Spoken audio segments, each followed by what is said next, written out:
أعوذ بالله من الشيطان الرجيم. بسم الله الرحمن الرحيم.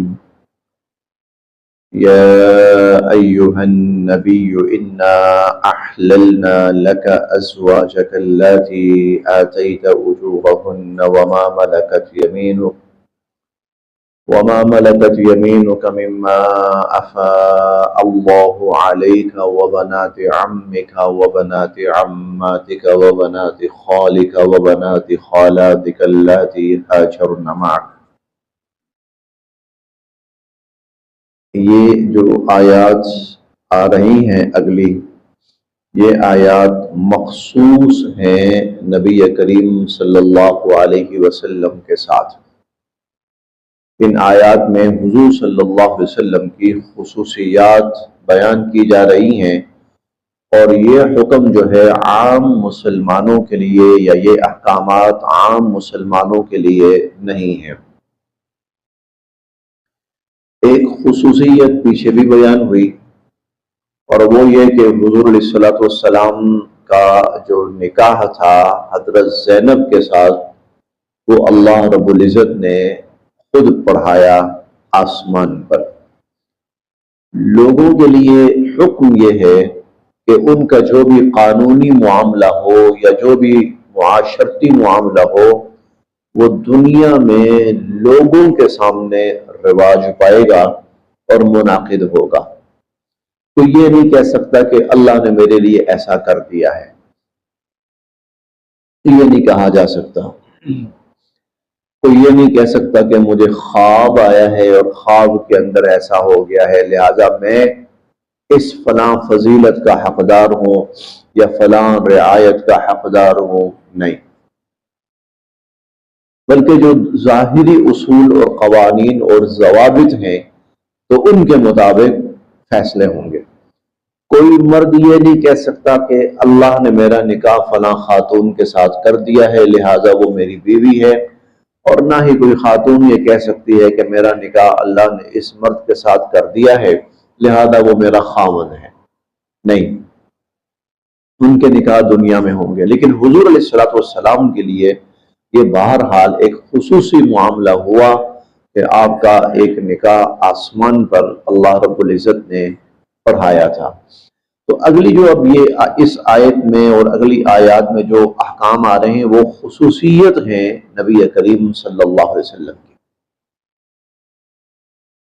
یا ایہا النبی، اے نبی کریم صلی اللہ علیہ وسلم، انا، بے شک ہم نے، احللنا، حلال کی، لکا، آپ کے لیے، ازواجک، آپ کی بیویاں، ہم نے آپ کے لیے آپ کی بیویاں حلال کی.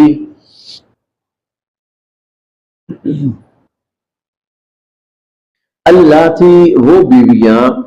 آتیتا، آپ نے دیا، اجورہن، جن کو ان کے حق مہر. ہم نے آپ کے لیے آپ کی وہ بیویاں حلال کی جن کو آپ نے حق مہر دیے. اب اس میں تو خصوصیت والی بظاہر کوئی بات نظر نہیں آتی. ظاہر ہے ہر شخص نکاح کرتا ہے اور نکاح کر کے وہ حق مہر طے کر کے نکاح کر کے کوئی بھی عورت اس کے نکاح میں آ جاتی ہے، حلال ہو جاتی ہے. تو اگر حضور صلی اللہ علیہ وسلم نے بھی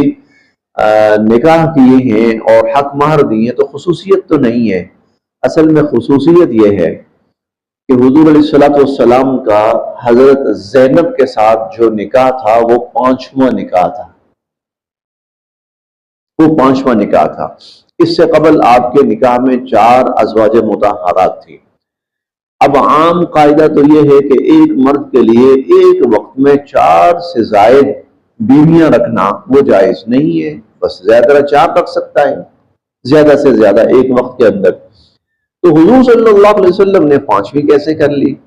تو اللہ تعالیٰ نے یہ اس کا جواب بھی دیا اور حضور علیہ الصلوۃ والسلام کی خصوصیت بھی بیان فرمائی کہ آپ جتنے بھی نکاح کریں گے یہ سارے کے سارے نکاح چاہے اب ہوئے ہیں یا اس کے بعد ہوں گے، ہم نے آپ کے لیے حلال کیے.